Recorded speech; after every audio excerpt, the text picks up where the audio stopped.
Bonjour à tous, nouvelle petite vidéo de modélisme. Donc cette fois je vous présente les modifications que j'ai fait sur ma version 3, sur le troisième véhicule. Donc j'ai fait cette petite plaque alu qui vient se mettre à la place de la coque. Parce que pour ceux qui ne savent pas, la coque en fait elle vient se mettre ici et avec les goupilles on peut la sortir. Donc on peut facilement faire des modifs voilà, pour travailler. Contrairement aux jouets que j'ai utilisés jusqu'à maintenant qui étaient difficilement modifiables. Donc là-dessus j'ai mis une caméra ici, donc ça c'est du SJ4000, enfin c'est un clone en fait du SJ4000, c'est pour ça que la qualité est pourrie. Et le SJ4000 à la base c'est un clone de GoPro, c'est pour ça que ça y ressemble. Ça ne l'est pas par contre, hein, c'est pas une GoPro, et la qualité est vraiment pourrie de toute façon. Donc voilà, en fait j'ai fixé le support là-dessus, ça y ressemble, mais c'est vraiment très mauvais comme qualité. Donc je suis obligé de filmer en mode VGA, donc là c'est en 640 par 480 il me semble la résolution. J'ai essayé en 1080p mais en fait je pense que c'est pas du tout le nombre de pixels réel de la caméra est assez faible. En mode photo par exemple il indique 3 mégapixels alors que la J4000 est censée porter à 12 mégas. Donc ça fait quand même une grosse différence. Puis c'est peut-être par interpolation, donc du coup c'est même pas un vrai 3 mégas. Donc voilà, c'est vraiment pourri. J'ai fait une vidéo là-dessus avec ces véhicules là. Pas en mode FPV, seulement en enregistreur en fait. Donc je vous la montrerai à la suite de celle-là. Voilà. Donc là le problème c'est que je n'ai pas de platine anti-vibration. Donc sur le bitume ça va à peu près. Mais par contre dès qu'on va en tout terrain c'est vraiment le bordel. C'est dégueulasse comme image. Enfin déjà que l'image, la qualité est pas géniale. En plus avec les vibrations ça donne mal à la tête. Donc voilà. J'avais acheté le câble pour la sortie FPV, sauf que le firmware en fait est pourri dedans. Il n'y a pas de sortie directe vidéo, donc je peux pas voir la sortie FPV en temps réel. Donc ça fonctionne pas du tout comme j'attendais.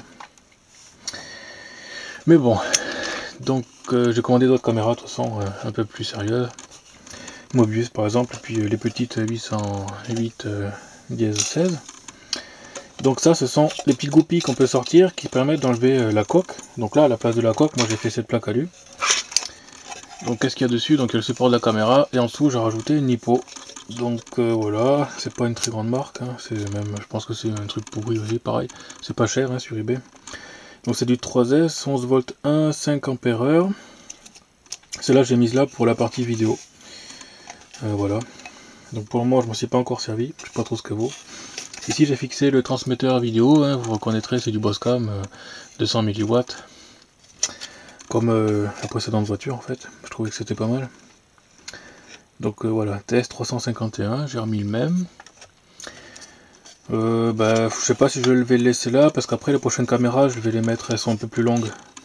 Mais si je les mets sur un support, du coup il faut que je fasse un support ici sur Silent Block pour limiter les vibrations. On va pas pouvoir les supprimer complètement, mais au moins les limiter. Et pareil, mettre une caméra derrière, donc je sais pas trop comment je vais m'y prendre encore, donc sûrement modifier ça. Donc ça j'ai prévu pour le FPV, mais du coup, vu que la caméra n'est pas capable de sortir du FPV, mais je peux pas.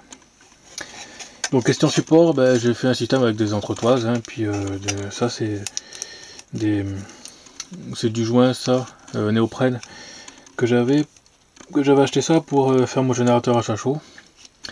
Donc les expériences de chaud, et ça c'est tout ce que j'avais découpé à l'intérieur. Donc je m'en sers pour bien tenir la batterie entre en fait.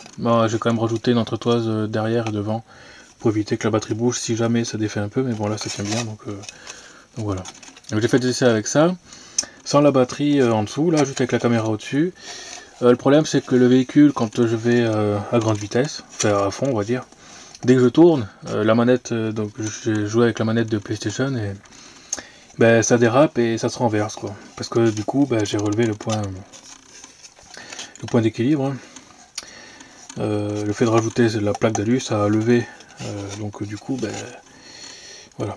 Donc en mettant la batterie en dessous, j'espère que ça va un peu lester au sol pour qu'elle tienne mieux. Ouais, je verrai pendant les essais prochains. Voilà. Donc question véhicule, là j'ai pas une grosse modif, hein. Ça c'est le nouveau système de réception. Donc voilà, ça c'est un module télémétrie. Celui-là c'est qu'un 4 voies.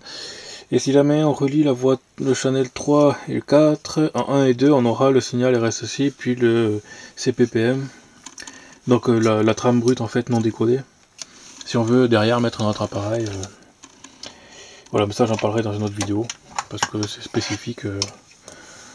Voilà, donc ça c'est le module TX télémétrie FrSky, voilà.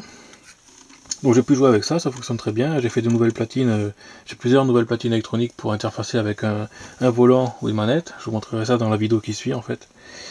Voilà. Donc ça c'est le nouveau TX, ça fonctionne très bien. Et puis question batterie, donc celle d'origine c'est une 2 Ah. Donc la batterie dans ce véhicule elle vient de se mettre là-dessous, hop, ça se clip là-dedans. Donc c'est pareil, on sort la goupille ici. Et puis on vient loger la batterie là-dedans. Voilà. Et donc j'ai commandé de nouvelles batteries, 7V2 ici, 5 Ah. Bien sûr c'est du chinois et ça fonctionne pas super. Donc j'ai testé, je tiens à peu près 20 minutes avec une batterie. Seulement je pense que la résistance interne est trop élevée, donc il a du mal à la charger. Puis pour la décharger c'est pareil, elle se vide un peu vite je trouve, mais bon. Voilà, donc je vais charger aussi tous les connecteurs. Je mets du XT60 parce que voilà, donc c'est ça, pour ceux qui ne savent pas, ce connecteur là. Ça j'en ai acheté des poches pleines, ça coûte une misère sur eBay.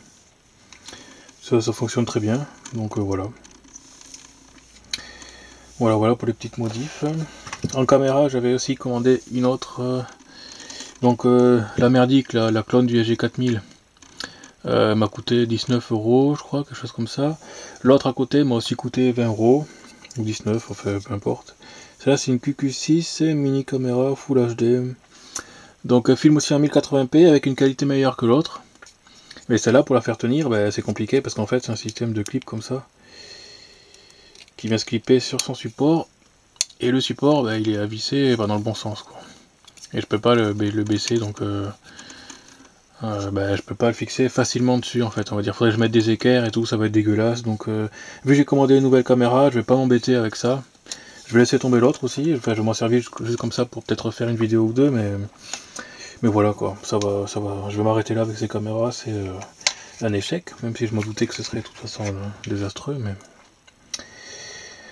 voilà. Sinon je suis bien content des modules TX RX télémétrie, ça fonctionne bien. Je n'ai pas encore par contre géré le TX, parce qu'en plus des signaux de radiocommande, on peut envoyer des signaux supplémentaires, donc des octets, pour traiter derrière avec un autre microcontrôleur, et puis envoyer un peu d'autres infos. Pour le moment je m'en sers juste en fait pour connaître l'état de la liaison, donc si le véhicule est trop loin, si je risque de perdre le contrôle du véhicule tout simplement. Voilà. Donc je vais scanner les docks de ces modules là. J'ai plusieurs modules RX, je vous montrerai ça dans la vidéo qui suit. Donc je vous scannerai toute la dock si vous voulez pour avoir des infos supplémentaires sur ces modules là, parce que je trouve que c'est très bien. De toute façon je pense que je ferai une vidéo spécifique sur ces modules. Voilà.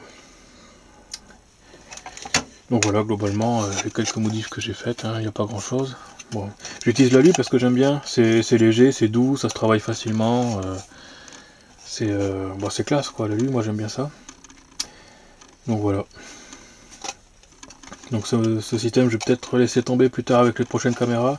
Ou alors, il faut que je fasse un autre support avec des cylindres blocs pour la caméra, pour éviter les vibrations. Bon, je sais pas trop encore comment je m'y prends. De toute façon, j'attends d'abord de recevoir la caméra pour décider ce que je vais faire. Voilà pour cette petite vidéo. A plus.